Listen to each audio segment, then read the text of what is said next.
آپ جب کہتے ہیں میں نہیں جانا چاہتا، آپ نے جنت کے راستے پر جانا بھی ہے کہیں کہ جو یہ کہے کہ مجھ سے جنت کے شباب کی باتیں نہ کرو؟ جنت کے شباب کی باتیں تو رب ذوالجلال نے بیان فرمائی ہیں۔ سورہ الرحمن پڑھتے جائیے، سورہ الدہر پڑھتے جائیے، اس میں اللہ تعالیٰ جنت کے شباب کو بیان کرتا ہے۔ اس میں میرا رب جنت کی برکتوں کو، جنت کی رونقوں کو بیان کرتا ہے۔ آج ناطخواں آپ کے سامنے مدینے اور جنت کا تقابل کرتا ہے کہ اس کو جنت نہیں چاہیے، آپ نوٹ پھینکتے ہیں چونکہ سب 2 نمبر ہو گیا، عشق مصطفیٰ بھی 2 نمبر ہے آپ کا۔ اس لیے 2-3 سال پہلے یہاں سے پی آئی اے والے سب کو لے گئے، عید ہو گئی، اب واپسی کی فلائٹیں نہیں ہیں، تو اب حرم کی نمازیں چھوڑی اور پی آئی اے کے دفتر میں آ کے توڑ پھوڑ شروع کر دی۔ عربی تم تو کہتے ہیں کہ مدینے کے گلیوں میں بھٹک جاؤں میں، اب مدینہ بھی نہیں چاہیے، حرم کی نماز بھی نہیں چاہیے۔ تو مجھے اس عرب معلم نے کہا کہ یہ تو پاکستانی کہتے ہیں کہ مدینے آؤں پھر جاؤں، مدینے پھر آؤں، تمام عمر اسی میں تمام ہو جائے۔ ان پاکستانیوں سے اب 2 دن بھی مدینے میں نہیں گزر رہے، تو کس منہ سے دعویٰ کرتے ہو؟ کیا آپ نے کبھی آقا کے سامنے نہیں پیش ہونا؟ کبھی رب کے دربار میں نہیں پیش ہونا؟ تو کہتے ہیں مدینہ نہیں چاہیے، جنت نہیں چاہیے، مدینے کا جنت سے تقابل کرتے ہو۔ تو پھر میرے آقا نے جو فرمایا کہ میرے ممبر اور حجرے کے درمیان جنت کی کیاریوں میں سے ایک کیاری ہے، تو وہاں جگہ پانے کے لیے دھکے کیوں دیتے ہو؟ دھکے کیوں کھاتے ہو؟ اس لیے تو کھاتے ہو کہ جنت کا ٹکڑا ہے۔ میرے آقا نے فرمایا کہ یہ جنت کی کیاری ہے، تو جو مدینے میں رہتے تھے، آقا کے دربار میں رہتے تھے، وہ تو جنت کے لیے گردنیں کٹاتے تھے۔ آج آپ کو جنت نہیں چاہیے، اور پھر یہ تو وہ کہے کہ میں نے ناطخواں سے کہا کہ جنت تمہارے باپ کی جاگیر ہے کیا؟ تمہارے باپ جنت کے الاٹمنٹ لیٹر جاری کریں گے؟ ہمارا تو ایمان یہ ہے کہ جس کا مدینہ ہے جنت بھی اسی کی ہے، اور جو مدینے کا آقا ہے جنت کے الاٹمنٹ لیٹر بھی وہی جاری فرمائیں گے۔ میرے آقا فرماتے ہیں کہ انا اول من یقرع باب الجنہ، جب تک میں جنت کا دروازہ نہیں کھٹکھٹاؤں گا کوئی جنت میں جا ہی نہیں سکتا۔ اچھا، پھر آپ کے سامنے خلاف شرع اشعار پڑے جائیں گے، جتنا خلاف شریعت ہوگا اتنا ہی آپ داد دیں گے اور نوٹ پھینکیں گے۔ وہ کہتے ہیں عذاب قبر سے مجھے نہ ڈرا وائز، وہاں رسول اللہ آئیں گے، عطا جانے خطا جانے۔ عذاب قبر کا کوئی خوف نہیں ہے۔ تو میں یہ علماء بیٹھے ہیں، میں نے کہا کہ رک جاؤ، جس واعظ نے، جس زاہد نے سب سے پہلے عذاب قبر سے ڈرایا ہے وہ تو میرے آقا و مولا محمد مصطفیٰ ہیں صلی اللہ علیہ وسلم۔ اور حدیث کی کوئی کتاب اٹھا لیجئے، عذاب قبر کا باقاعدہ چیپٹر موجود ہے، باقاعدہ باب موجود ہے، لیکن ناطخواں کہتا ہے کہ کوئی ڈر نہیں ہے۔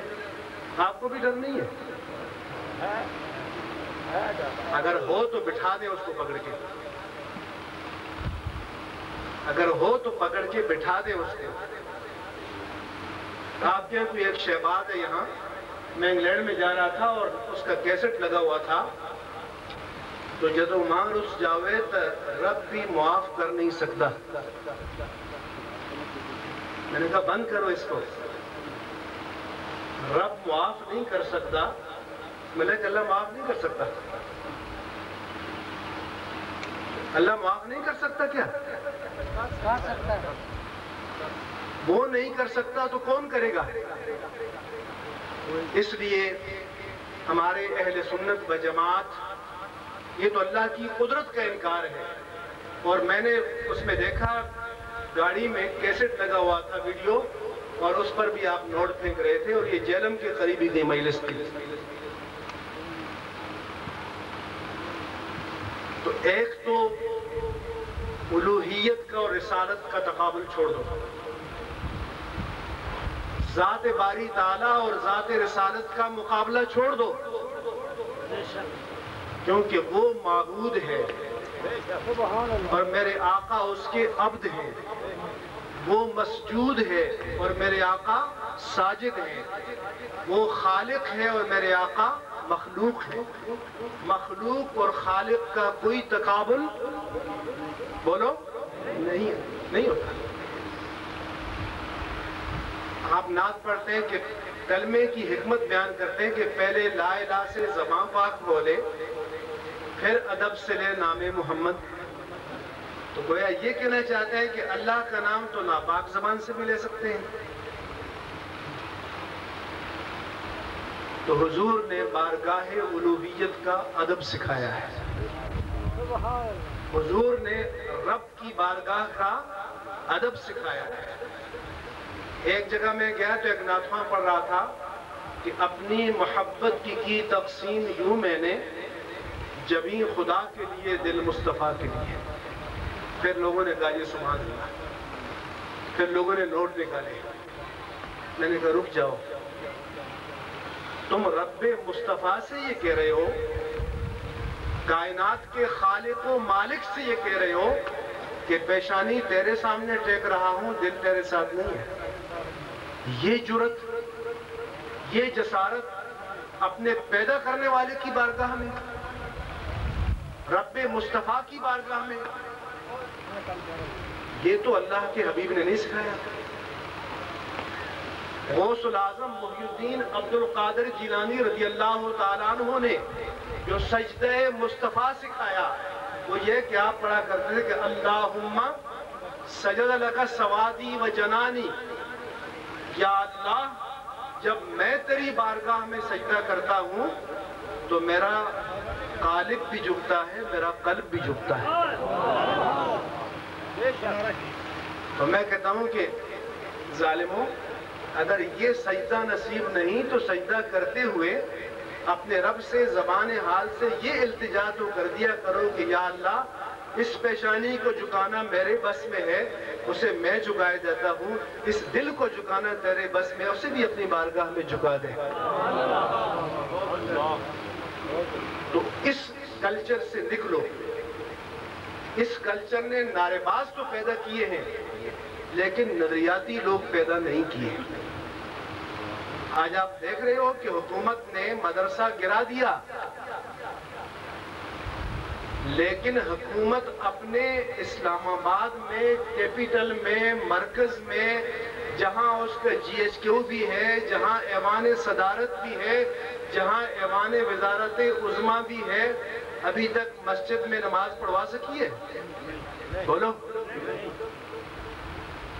تو جب تک، اور ہمارے ہاں گزشتہ سال ناموس رسالت کے جلوس میں چند لوگ جیل میں چلے گئے، میں 9 مرتبہ کراچی سے آیا اور ٹیلی فون جاتے تھے کہ میرے بیٹے کو چھڑائیے، میرے بھائی کو چھڑائیے، حالانکہ روزانہ دیگیں کھانے کی جاتی تھی جیل میں، فروٹ جاتے تھے جیل میں۔ آپ نے قربانی دینا نہیں سیکھا، آپ نظریاتی لوگ نہیں ہیں۔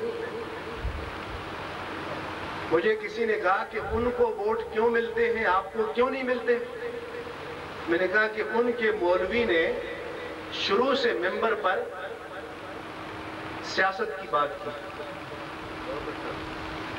صاحب اقتدار کو چھیڑا، صاحب اقتدار کو جھنجھوڑا، صاحب اقتدار کو چیلنج کیا۔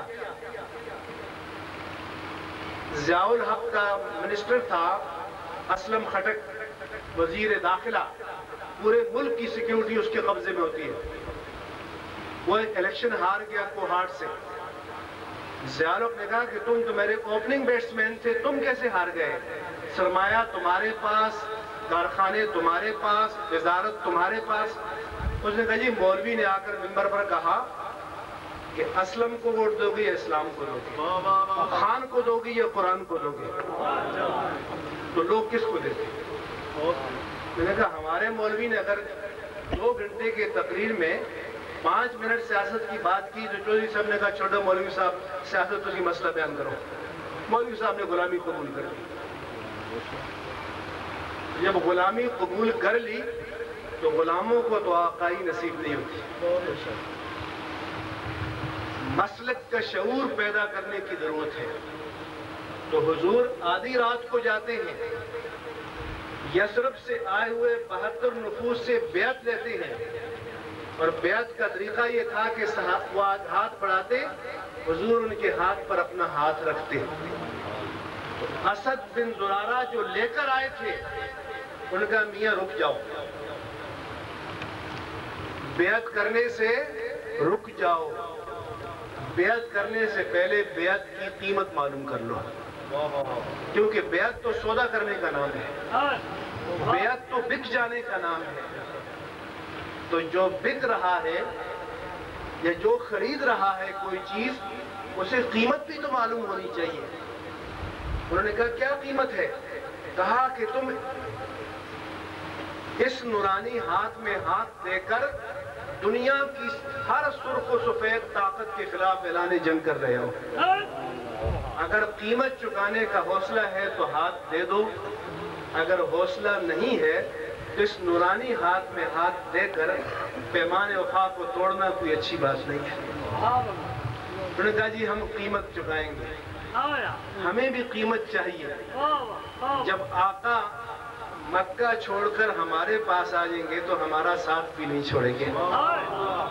پھر تاریخ نے بتایا، چشم فلک نے دیکھا کہ اہل مدینہ نے بھی وفا کا حق ادا کر دیا اور تاجدار مدینہ نے بھی وفا کا حق ادا کر دیا۔ مکہ فتح ہو گیا، لیکن اہل مدینہ کو میرے آقا نے نہیں چھوڑا، کل بھی نہیں چھوڑا، آج بھی نہیں چھوڑا، قیامت تک نہیں چھوڑیں گے۔ لیکن انہوں نے قیمت ادا کی۔ آپ مسلک کے لیے، دین کے لیے قیمت ادا کرنے کے لیے تیار ہیں؟ قربانی دینے کے لیے تیار ہیں؟ نہیں، پھر اندر جاتے ہو تو موریں کسی اور کی لگا کے آتے ہو۔ جب پردے کے پیچھے جاتے ہو، جب صرف رب دیکھ رہا ہوتا ہے تو اس وقت تو مہریں کسی اور کے نام کی لگا دیتے ہو۔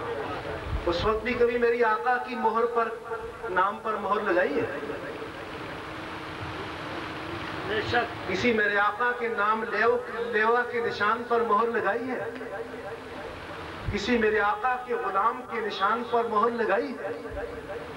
نہیں لگائی تو تبدیلی کیسے آئے گی؟ اس لیے یہ امتحان کا وقت ہے، یہ ابتلاء کا وقت ہے۔ وہ نظریاتی بھی ہے، وہ مسلح بھی ہے، وہ حکومت کو چیلنج کر رہے ہیں، تو آپ کو بھی میدان میں کھڑے ہونا پڑے گا، قربانیاں دینی پڑیں گی، جان کی قربانی، مال کی قربانی، وقت کی قربانی، وسائل کی قربانی۔ لیکن انہیں یہ مقام کہاں سے ملا؟ انہوں نے مسجدیں بنائی، مدرسے آباد کیے، لٹریچر تیار کیا، تنظیم بنائی، یہ 4 کام کیے۔ آج یہ اس کام کی وجہ سے وہ میدان میں موجود ہے۔ ثانیہ نیچر پارک کے بعد مشرف صاحب کراچی میں گئے، ہماری میٹنگ ہوئی، کہنے لگا میں مسلک میں بلیو نہیں کرتا، یہ کیا ہوتا ہے؟ ہم تو اسلام کو مانتے ہیں، مسلمان ہیں، یہ مولوی آپس میں لڑتے ہیں، جھگڑتے ہیں، یہ کیا فرق ہوتا ہے؟ میں نے کہا صدر صاحب آپ عرش پر رہتے ہیں، وہاں تو واقعی مسلک نہیں ہے، ہم فرش پر رہتے ہیں، فرش پر تو چاروں طرف مسلک موجود ہے۔ میں نے کہا جہاں جینرک اسلام ملتا ہو مشرف صاحب، وہ دکان مجھے بھی بتا دیجئے، پہلا خریدار میں ہوں۔ لیکن یہاں تو چاروں